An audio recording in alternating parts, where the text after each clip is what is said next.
Olá pessoal, bem-vindos ao meu canal. Hoje nós vamos falar sobre as viagens missionárias de Paulo e também sobre as 7 igrejas do Apocalipse, que são assuntos relacionados, você vai ver ao longo do programa. Eu vou começar falando por quem é o apóstolo Paulo. Paulo foi um judeu que estudou com os fariseus, com o professor Gamaliel. Ele era muito estudioso, muito letrado, sabia muito sobre a palavra de Deus e era um judeu muito sério, seguia muito a palavra de Deus. Só que quando o ensinamento de Cristo começou a crescer, ele achava que era uma seita, que era algo que ia destruir a fé em Deus, a fé no Deus que ele acreditava ali do judaísmo. Então ele começou a perseguir os cristãos juntamente com outros líderes da época, e ele foi um grande perseguidor dos cristãos. A Bíblia fala que ele arrastava as pessoas pelas casas para levá-los presos, que ele exterminava os cristãos. Inclusive, quando Estevão, o primeiro mártir, do cristianismo, foi morto, ele estava ali assistindo e aceitando tudo aquilo que estava acontecendo. Até que um dia ele pede uma carta para os líderes ali do Sinédrio, dos fariseus, com uma autorização para que ele pudesse ir para Damasco, onde ele soube que tinha alguém dessa seita que ele considerava, que estava tendo crescimento, que estava contaminando ali os judeus locais. Então ele pede essa carta para Damasco para ir lá perseguir e trazer presos os cristãos.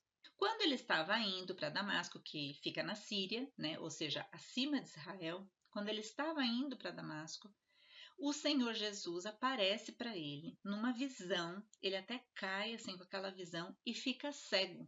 E Jesus fala para ele: Saulo, Saulo, por que me persegues?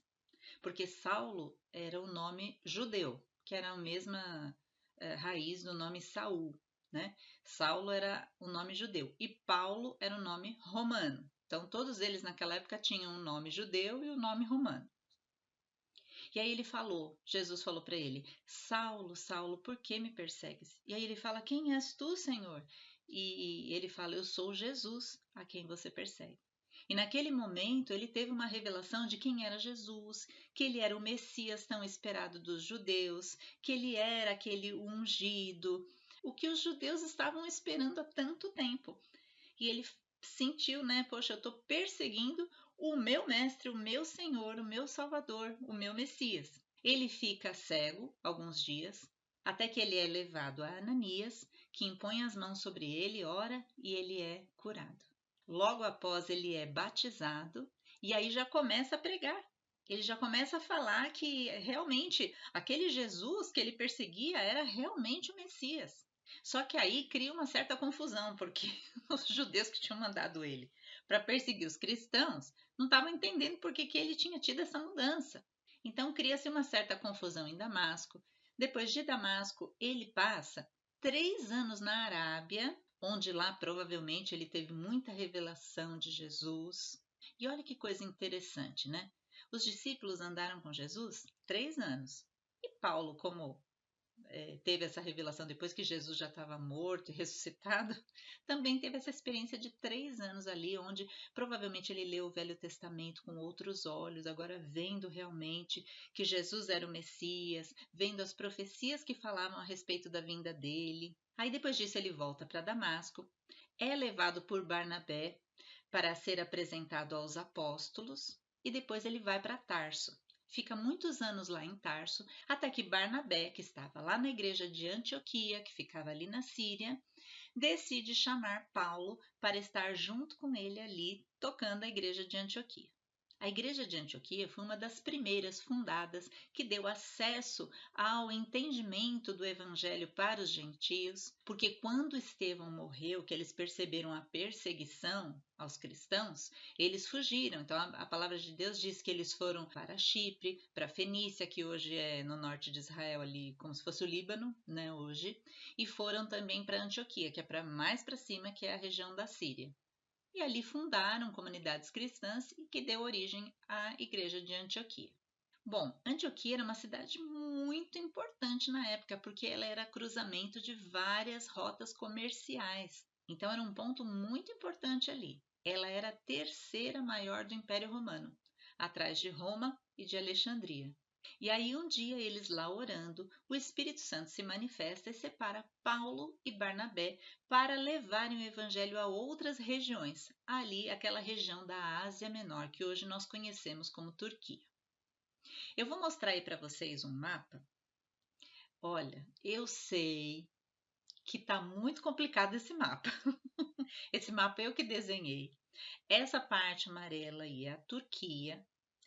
Essa parte em volta marrom são os países que estão ali em volta da Turquia e essa parte azul são as partes de mares. Embaixo tem o mar Mediterrâneo e aí à esquerda tem o mar Egeu, que é o mar ali em volta da Grécia. Só para você se situar no mapa, onde fica a Turquia, e aqui uma imagem mais aproximada para você entender aí que essa região amarelinha, que hoje nós conhecemos como Turquia, era a Ásia Menor, que eles chamavam. Eu sei que você está achando meio complicado, mas conforme a gente for falando das regiões, você vai conseguindo entender aí aonde que ele passou e o que ele fez aí nessa região. Então, eles foram chamados para o que a gente chama de primeira viagem missionária, com essa missão de levar o evangelho para essas outras pessoas. Então, eles saem de Antioquia, passam por Seleucia, que era uma outra cidade que estava ali abaixo de Antioquia. Você vê aí no mapa que essa estrelinha aí era Antioquia. E essa cidade abaixo é Seleucia, que era onde tinha o porto. Aí eles pegam um navio e vão para a ilha de Chipre, que está logo ali abaixo. Em Chipre, eles passam por duas regiões. Primeiro por Salamina e depois eles vão para Pafos. Inclusive em Pafos é onde acontece aquele episódio de Elimas, o mágico, né? Que era um mago que acompanhava uma autoridade local e ele ficava impedindo de Paulo falar sobre Jesus. Repreende Elimas e ele fica cego. E aí a autoridade fica impressionada com aquilo e quis saber mais sobre Jesus e ele pôde falar ali de Jesus para eles. De lá, eles vão para uma região ali no sul da Turquia que se chama Perge. Ficava na região da Panfilha. Assim como hoje nós temos, por exemplo, no Brasil, vários estados ou várias regiões, lá também essa região aí que a gente conhece hoje como Turquia e que eles chamavam de Ásia Menor, era dividida em pequenas regiões. Então a Panfilha era essa região sul aí que tinha contato com o mar Mediterrâneo. Então, eles saíram de Chipre e foram para Perge. De Perge, eles sobem para Antioquia. Você falou, mas não saíram de Antioquia? Não, essa era outra Antioquia. Era comum esse nome de cidade lá. Só que essa era Antioquia da Pisídia, que era essa região da Ásia Menor. Então, olha só para você entender até agora. Eles saíram de Antioquia, lá na Síria. Foram para Chipre, fizeram 2 lugares. Aí navegaram até Perge, que ficava na região da Panfilha, e depois subiram para Antioquia da Pisídia, que era uma outra região ali da Ásia Menor. De lá eles foram para Icônio, onde teve muitos sinais, prodígios, ele falou muito da palavra. Inclusive, aí estão algumas fotos de Icônio. Hoje, toda essa região ali de Icônio, Derbe, Listra, né, é chamada na Turquia de Cônia. Então, nós fomos visitar esse lugar. Lá, a gente também visitou uma central de caravanas, né? Eles chamam de Caravansarai. Era onde as caravanas que passavam, né, pelas rotas comerciais descansavam. Então, tinha pontos assim onde eles descansavam. E aí eu conheci lá dentro, onde eles ficavam. Foi bem interessante. Quando ele sai de Icônio e vai para Listra, ele fala da palavra. Um paralítico é curado e eles não se conformam, né, com essa manifestação. Os judeus começam a ter muita inveja, medo de perderem ali a sua posição, o seu poder. Achavam que aquilo era uma manifestação de demônios. E aí eles apedrejam a Paulo e ele foi dado como morto. Mas aí depois os discípulos foram lá, viram que ele não estava morto, acudiram ele, né? Levaram ele e aí ele sai da cidade e vai para Derbe. Então, em todas as cidades que Paulo ia, ele era perseguido. Foi para Icônio, foi perseguido e saiu para Listra. Em Listra foi apedrejado, quase morreu, saiu para Derbe. Em Derbe também foi perseguido, porque o povo dessas outras cidades ia meio que seguindo ele para arrumar confusão, né? Aí ele sai de Derbe, mesmo assim passando por tudo isso, ele ainda volta para Listra, para Icônio, E aí faz todo o caminho de volta. Vai para Antioquia da Pisídia, muitas pessoas ouvem a palavra, também em Perge, então ele faz todo aquele caminho de volta. Essa é a primeira viagem missionária dele. Então ele sai de Antioquia da Síria, vai para Chipre, Perge, Antioquia da Pisídia, Icônio, Listra, Derbe, e aí faz tudo de volta.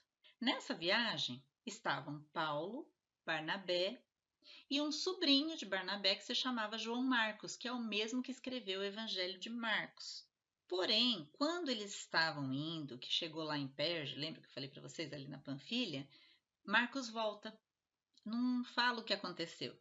Não sei se ele não estava preparado, se ele ficou com medo da perseguição. Alguma coisa aconteceu e ele voltou. Aí eles ficaram um tempo lá em Antioquia e tal. Quando eles foram fazer a segunda viagem missionária, Paulo fala assim para Barnabé: vamos voltar e visitar os irmãos que a gente falou de Jesus, que a gente fundou ali comunidades que estavam seguindo Jesus.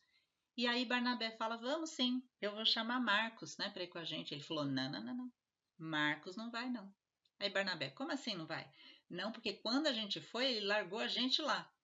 Então, criou-se uma certa confusão entre Paulo e Barnabé, e aí eles se dividiram. Barnabé vai com Marcos para Chipre e Paulo vai por terra, subindo ali a região da Síria, aí vai ali, já entrando na atual Turquia hoje, né, na região da Cilícia, onde estava Tarso, né, onde ele morava. Vai passando por ali, porque lembra quando ele se converteu? Que ele ficou um tempo ali na Síria, que ele foi para Tarso. Ele falou de Jesus para muitas pessoas ali. Então, tinham comunidades ali de pessoas que eram cristãos. E ele foi por ali, falando novamente de Jesus, confirmando as pessoas. Aí voltou lá para Derbe, Listra, Icônio, né? Voltou para aquelas cidades para ver como é que eles estavam, para ensinar mais algumas coisas, para ver se eles tinham algumas dúvidas. Quando ele passa por Listra novamente, ele conhece Timóteo, ele encontra Timóteo, e aí Timóteo passa a ser uma das pessoas que vai acompanhá-lo também nessa segunda viagem missionária. Aí eles vão para Troade, vocês vão acompanhando aí nos mapas, tá? Eles já vão um pouco mais longe dessa vez, que aquela vez eles fizeram só aquela parte ali centralzinha da Turquia. Agora eles já estavam indo mais para aquela região do litoral, ali perto do Mar Egeu. Então eles vão para Troade, aí estão fotos de Troade, ou Troia, também chamada, é a mesma cidade que teve lá a Guerra de Troia, né, descrita por Homero. Inclusive tem o símbolo do cavalo de Troia, mas enfim, é a mesma cidade, que também tem o nome de Troade. Ele prega ali em Troade, e aí ele tinha a intenção de fazer a volta mais para cima, ir lá para a região da Bitínia. Olha eu aí na Bitínia. Essa aí é a região da Bitínia. Ele queria ir para aí e fazer a volta maior ali na Ásia Menor para chegar de volta lá. Mas a Bíblia diz que o Espírito Santo impediu ele de ir para lá. E ele tem um sonho que um homem da Macedônia, que é ali o norte da Grécia, estava chamando ele, falando para ele passar para lá, que eles precisavam que ele fosse para lá. E aí ele entende que é o Espírito Santo que está mostrando isso para ele. Então, de Troade, em vez dele ir para um lado, ele vai para o lado que foi mostrado pelo Espírito Santo no sonho. Então ele passa por Samotrácia, Neápolis e chega em Filipos, que era essa cidade da Macedônia. A região de Filipos, antigamente, fazia parte da Macedônia, hoje faz parte da Grécia. A Macedônia hoje é mais para cima, chamada Macedônia do Norte. Mas naquela época chamava Macedônia. Então ele vai para Filipos. E muitas coisas acontecem aí em Filipos. Sempre que Paulo chegava numa cidade, ele apresentava primeiro Jesus para quem era judeu. Porque os judeus é que esperavam o Messias. Então ele falava: olha, o Messias é Jesus, eu vou te apresentar que o Messias já veio. O Messias é Jesus, e aí falava sobre Jesus e tal. Então, alguns judeus aceitavam, acreditavam e se tornavam cristãos, que na verdade não chamava cristão na época, né, mas seguiam a Jesus, e outros rejeitavam e não queriam saber. Então, sempre tinha uma divisão. E aí, esses que não queriam saber perseguiam a Paulo e os cristãos. E lá em Filipos, ele foi orar num rio ali com algumas pessoas e ele conhece algumas mulheres que estavam ali no rio, que estavam prestando atenção na palavra. Uma delas é Lídia, que ajuda muito depois no ministério de Paulo. Ela se converte e é batizada juntamente com a sua família e se torna uma grande ajudadora de Paulo. Também lá em Filipos acontece aquele episódio da mulher que ficava adivinhando, sabe? Aquela adivinhadora que ficava atrás deles lá, e ele repreende o espírito de adivinhação da mulher, e ela era tipo uma escrava, né? E os donos dessa escrava ficaram nervosos, porque ela agora não adivinhava mais, não tinha mais o espírito maligno, né, de adivinhação, e aí começam a perseguir a Paulo, começam a fazer uma grande confusão ali, até que eles se juntam e Paulo é açoitado e preso. É nesse episódio que ele é preso com Silas, que era um dos que estavam acompanhando ele, e era meia-noite, eles estavam orando, cantando louvores ali, e tem um grande terremoto, e as portas são abertas, e eles ficam livres. Aí o carcereiro fica apavorado, porque naquela época, se eles perdessem os prisioneiros, eles mesmos pagavam com a própria vida. Ele falou: "Ei, agora eu vou morrer, porque todos os prisioneiros vão escapar". E aí ele vai para se matar e Paulo fala: "Não, não, não, não faça isso, que nós estamos todos aqui". Talvez os prisioneiros ouvindo lá as canções e as orações deles ficaram assim querendo, né, conhecer mais sobre Deus e permaneceram ali, não fugiram. E o carcereiro se converte, ele e toda a sua família são batizados. Então, olha quanta coisa acontece em Filipos por causa de uma visão que ele teve para que ele fosse para lá. Acredita-se que essa prisão aí, né, em Filipos ocorreu por volta do ano 51 depois de Cristo.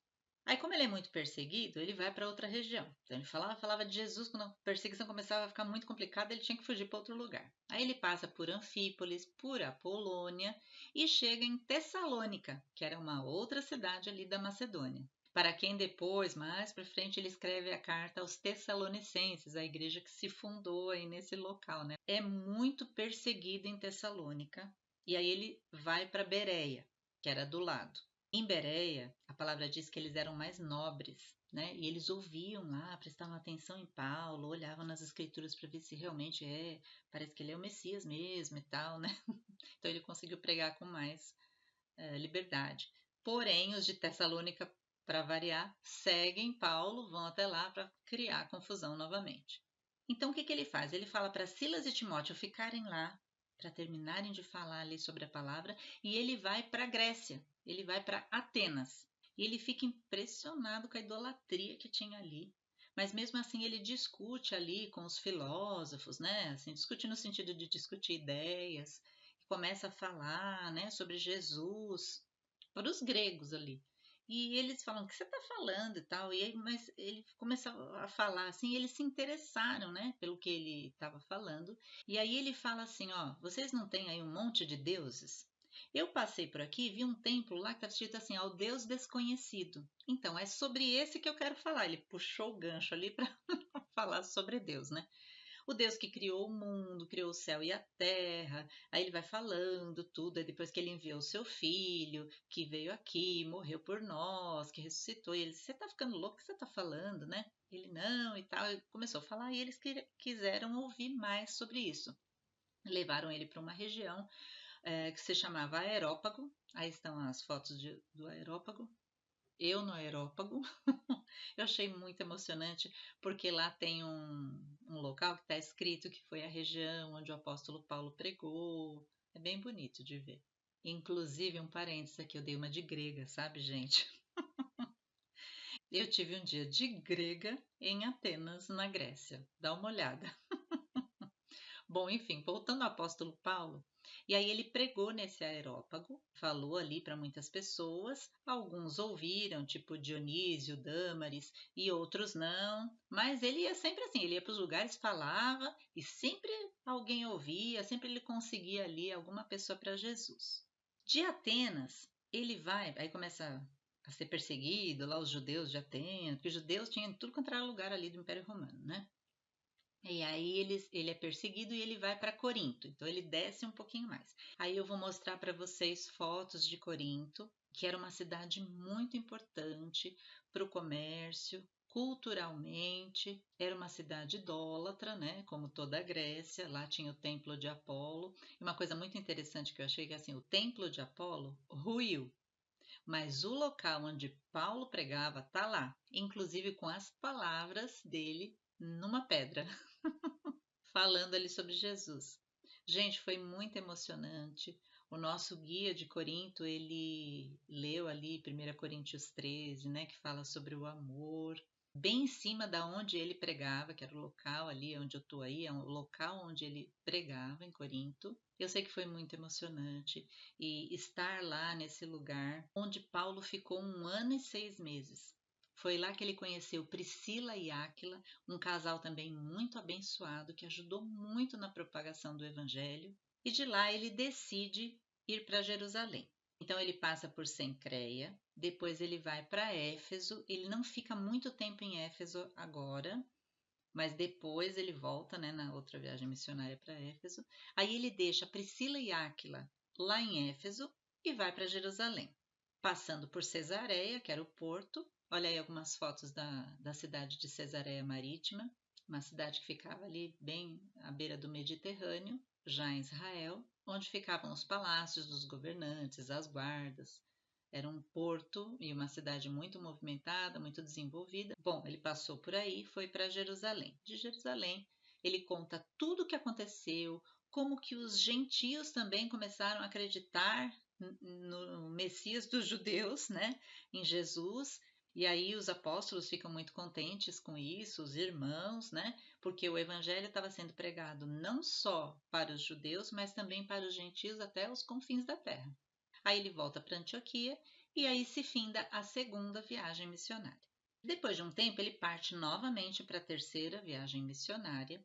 E aí ele volta por todas essas regiões, confirmando, todos os locais que ele passou, ele voltou de novo para ir confirmando ali a fé dos irmãos. Ele fala sobre Colossos, sobre Laodiceia. Vocês conhecem, né, a carta de Colossenses. Laodiceia é uma das 7 igrejas do Apocalipse. Enfim, ele ia implantando igrejas, comunidades cristãs em todo lugar que ele passava. Passando por todos esses lugares, ele se fixa em Éfeso um tempo. E somando todo o tempo, dá em torno de 3 anos que ele ficou lá em Éfeso.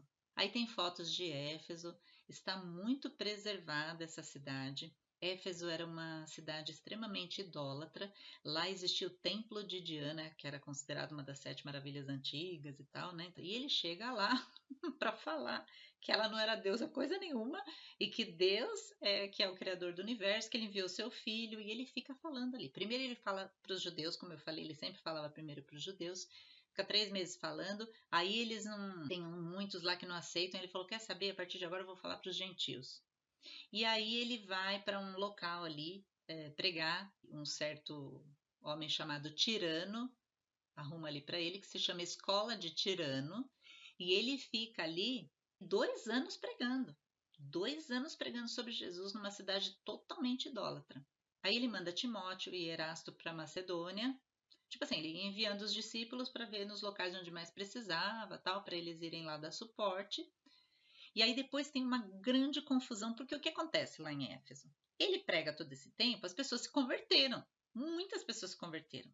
Queimavam seus livros de feitiçaria, jogavam fora aqueles amuletinhos de Diana, e tudo que era idolatria eles deixavam, porque eles estavam se transformando por Cristo.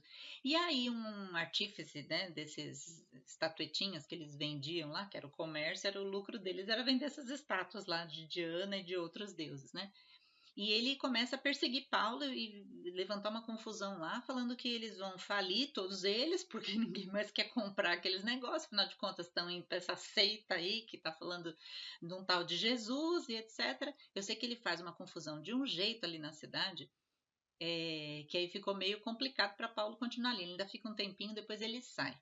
Aí ele volta lá para Macedônia, para a região de Filipos, depois ele vai para a Grécia de novo. Aí ele fica um tempo lá, mas aí tem uma conspiração contra ele, e aí ele quer ir para Troade. Só que ele percebe que acho que ia ter alguma cilada para ele. O que, que ele fez? Os discípulos foram de barco, como todo mundo achava que ele ia de barco, ele pegou e foi a pé. E falou assim: ó, vocês vão na frente e me esperam lá em Troade. Então, da Grécia, eles atravessam ali para a Turquia de barco e ele vai por cima. Então, as pessoas que estavam esperando para matar Paulo, por exemplo, ali naquela cilada, vêm os outros entrarem, Paulo não estava, ele confundiu eles, ele foi por terra, eles se encontram em Troade. Ele prega ali em Troade. Inclusive é lá que acontece aquele episódio que o Eutico estava na janela, né? Estavam todos lá ouvindo a pregação, já estava demorando bastante a pregação, porque ele tinha muita coisa para falar, porque ele tinha vários ensinamentos para deixar, ele não sabia nem se ia poder voltar para lá. Então ele pregando, pregando, pregando. O Eutico, que estava na janela, que acho que tinha muita gente lá na casa, ele estava na janela ouvindo, ele pega no sono e cai lá de cima do terceiro andar. Ele caiu, provavelmente bateu a cabeça e tal, morreu. Imagina a confusão, eles no meio do culto lá, do estudo bíblico, e o cara cai da janela e morre. Aí Paulo desce, né? Todos eles descem lá, todo mundo chorando, desesperado, não sei o quê. Paulo ora sobre ele e fala: fiquem tranquilos, ele vive. Mas todo mundo já tinha visto que ele tinha morrido. E aí, na verdade, ele ressuscitou ali com a oração, né? E aí ele restaura, né? Levam eles lá para cima, não sei o que tal. Ele continua pregando até o outro dia de manhã, né? Tudo isso aconteceu lá em Troade. E aí depois ele vai embora, passa por Assos, por Mitilene, por Quios. Inclusive essa ilha é maravilhosa, gente. Que ilha linda que é Quios. Se um dia você puder ir lá, é muito legal.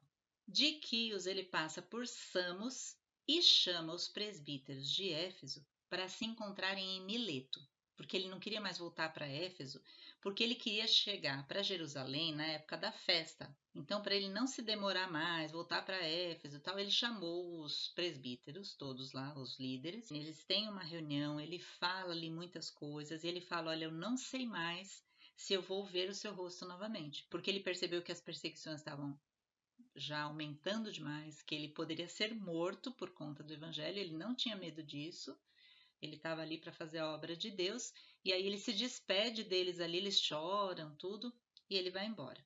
Passa por Cós, Rhodes, Pátara, passa por Tiro, que era ali na Fenícia, que hoje é o Líbano, né? Fica ali 7 dias com os discípulos, fala da palavra de Deus, passa por Ptolemaida, vai para Cesareia, fica na casa de Felipe o Evangelista, que era uma pessoa também muito proeminente ali, falando de Jesus, e de lá ele vai para Jerusalém. Foi lá para a festa, né? São 7 dias de festa. No último dia da festa, os judeus que vieram de todos os locais do império, porque eles iam todos se reunir em Jerusalém para a festa, perseguem Paulo, tem uma confusão danada, Paulo é preso, soldados romanos vendo aquela confusão, levam ele para a fortaleza. Depois levam para o Sinédrio para entender o que está acontecendo. E eles começam a acusar Paulo, aí eles veem que eles estão falando umas coisas que não é digno de morte. Eles queriam matar Paulo, né? Ele falou, mas tá estranho isso e tal. E aí o comandante leva ele para o governador, tipo assim, ó, fica você com a batata quente, porque eles estão falando uma coisa, eu não vejo nele nada digno de morte, tá meio confuso aqui. Esse comandante, o Cláudio Lísias, ele descobre que ia ter uma cilada para matar Paulo, então ele pegou e mandou lá uma escolta, e ele foi lá para Cesareia Marítima, onde ele ficou lá no pretório de Herodes, Palácio de Herodes, lá numa prisão, numa fortaleza lá. Ficou 2 anos lá, esperando para ver como ia ser julgado, o que ia acontecer. Fala de Jesus para o governador Félix. Depois Félix é substituído depois de 2 anos por Festo. Ele fala para o governador Festo. Fala para o rei Agripa. Olha quantas autoridades ele teve como falar do evangelho. Porque toda vez que ele ia se defender, ele contava toda a história dele, de como Jesus apareceu para ele, que ele era o Messias, etc. Então ele ia pregando. Quando mudou agora o governador para o Festo, aí os judeus lá falaram, vamos falar agora que agora a gente consegue matar ele, né? E aí começaram também uma conspiração. Ele falou assim, quer saber, esse Festo? Falou assim, eu vou levar você de novo lá para Jerusalém, vocês resolvem lá com vocês essas coisas de religião, que não tem nada a ver com isso, eu sou do Império Romano. Aí Paulo fala assim, não, eu sou cidadão romano. Ele tinha cidadania romana. Ele falou assim, então eu apelo para o imperador, para César. Porque ele sabia que se ele fosse para lá, eles iam matar ele, né?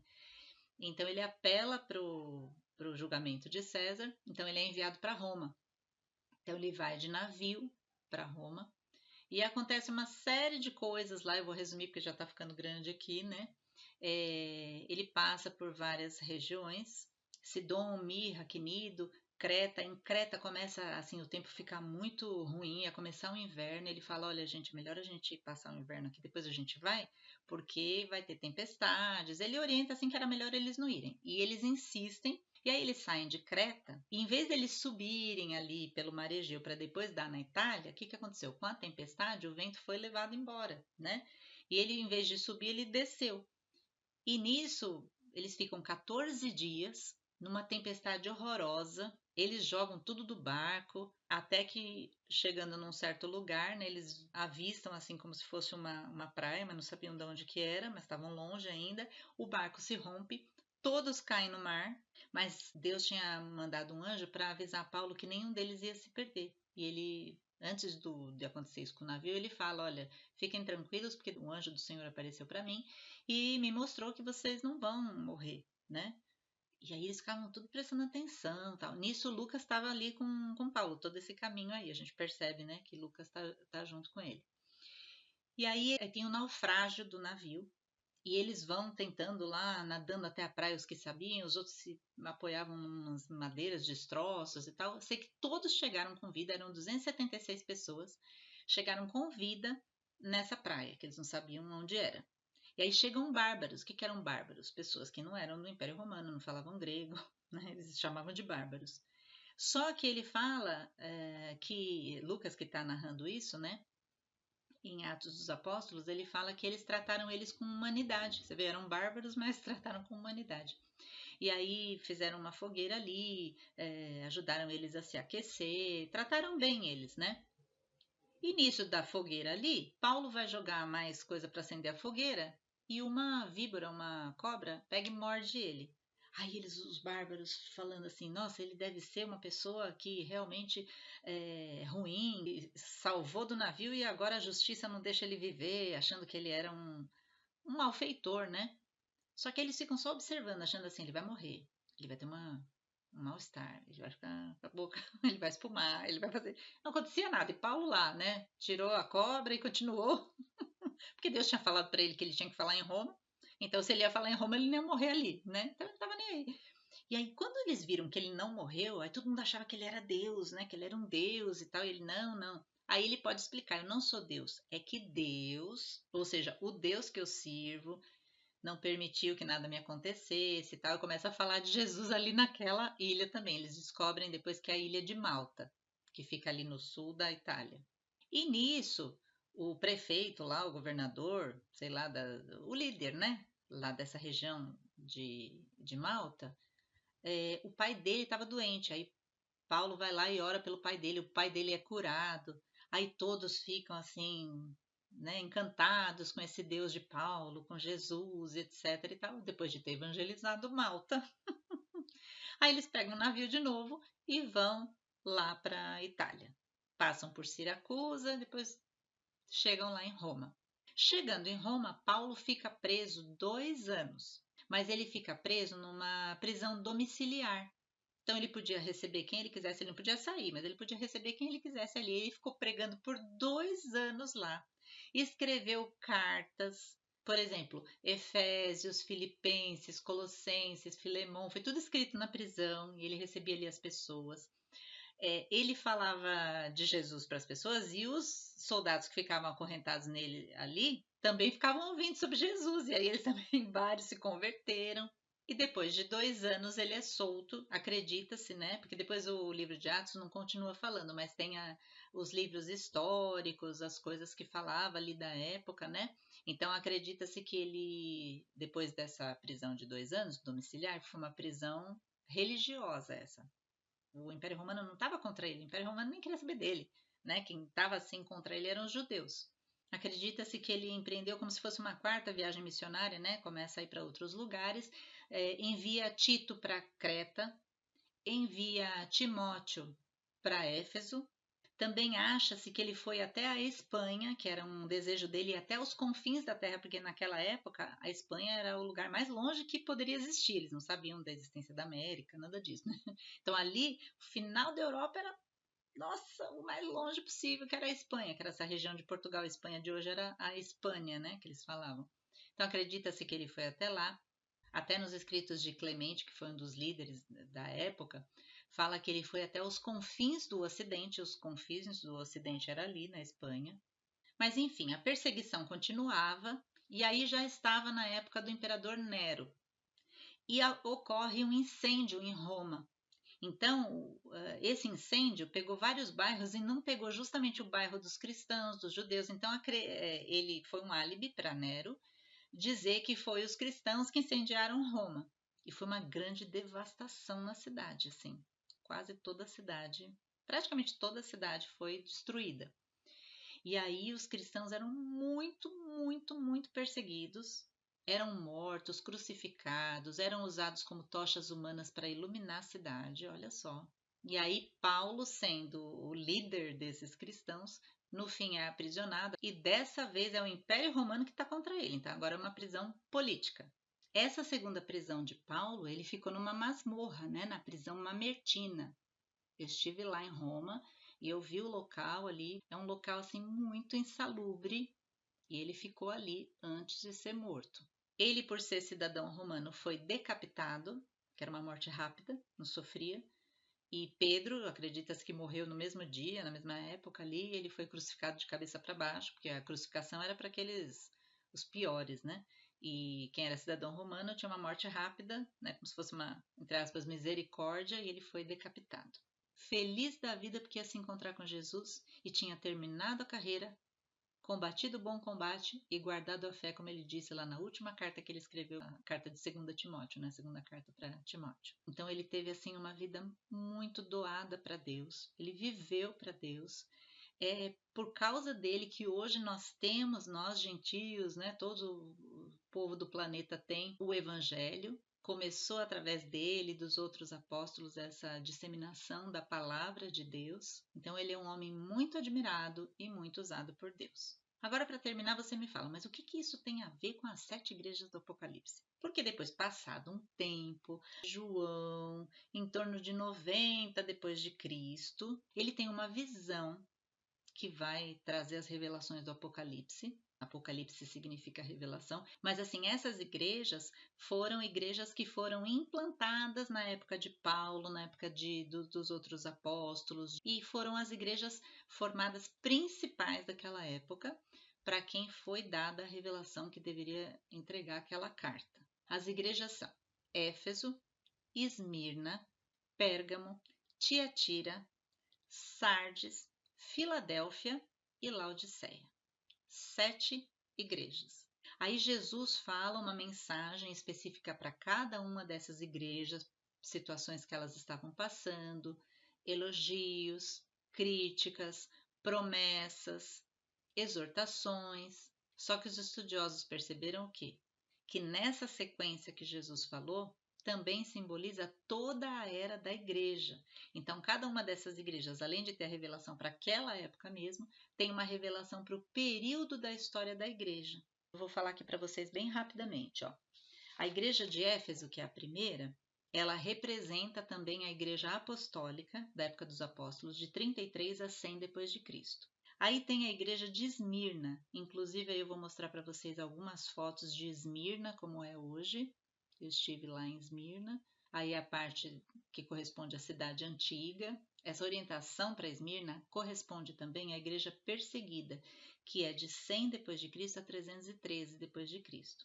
Aí depois vem Pérgamo. Pérgamo também tem fotos aí para vocês. É uma cidade que ficava no alto, assim, são imagens muito bonitas. Aí vocês estão vendo a cidade de Pérgamo. Então a carta foi enviada à igreja que estava nessa cidade, que inclusive era uma cidade muito idólatra, tinha muitos templos ali pagãos, mas mesmo assim a igreja de Pérgamo tentava ali firme levar o nome de Jesus. Então essa igreja de Pérgamo, a revelação também corresponde à época do período da igreja que era aliançada com o Estado, que lembra que Constantino parou com a perseguição dos cristãos, fez o cristianismo a religião oficial do império, então teve uma aliança entre a igreja e o Estado, ou seja, a parte política. Isso foi de 313 a 590 depois de Cristo. Depois vem a igreja de Tiatira. A igreja de Tiatira corresponde também ao período da história da igreja da Idade Média, que vai de 590 a 1517 depois de Cristo. uma igreja totalmente corrupta, uma igreja, vocês vão ver lá quando ele fala para Tiatira, ele critica muito essa igreja, mas ele também está falando sobre a igreja desse período, né? Depois vem a igreja de Sardes. A igreja de Sardes é a igreja da Reforma, corresponde, né, como se fosse na história da igreja da Reforma, que vai de 1517 a 1730 depois de Cristo. Depois vem a igreja de Filadélfia. Filadélfia, sabe, significa amor fraternal, né? Olha que bonito o nome. E ela corresponde à igreja missionária, avivalista, que vai de 1730 a 1900 depois de Cristo. E a última igreja, Laodiceia. Laodiceia corresponde à igreja dos últimos tempos, de 1900 depois de Cristo até o arrebatamento. Inclusive, Laodiceia fica próxima de Hierápolis e Colossos. Paulo falou lá em Colossenses, no capítulo 4, versículo 13. Então, ele fala de Hierápolis. Inclusive, eu estive lá em Hierápolis, também uma cidade muito preservada. E é muito interessante a gente estar nesses lugares, né? Porque você vai para a Turquia, parece que você entrou na Bíblia, né? Você está andando de carro, tem uma placa assim, Éfeso para cá, Esmirna para lá. Tipo assim. Então, é muito legal, gente. Vocês puderem fazer essa viagem, inclusive juntar Turquia com a Grécia, e vocês já fazem toda essa parte missionária, é muito legal. Pessoal, então eu espero que tenha sido útil para você essas informações. Eu sei que ficou longo, né, o programa, mas você que estuda a Bíblia, eu acho importante você ter assim esse visual dos locais, tentar entrar na história, tentar entender melhor a cultura, a forma de pensamento deles, vivenciar como se você estivesse ali no local. Então eu espero que vocês tenham gostado e que Deus possa aumentar cada vez mais a sabedoria de vocês através da palavra de Deus. Que Deus abençoe a sua vida, a sua família. Fiquem com Deus e até o nosso próximo programa. Até mais, pessoal. Tchau, tchau.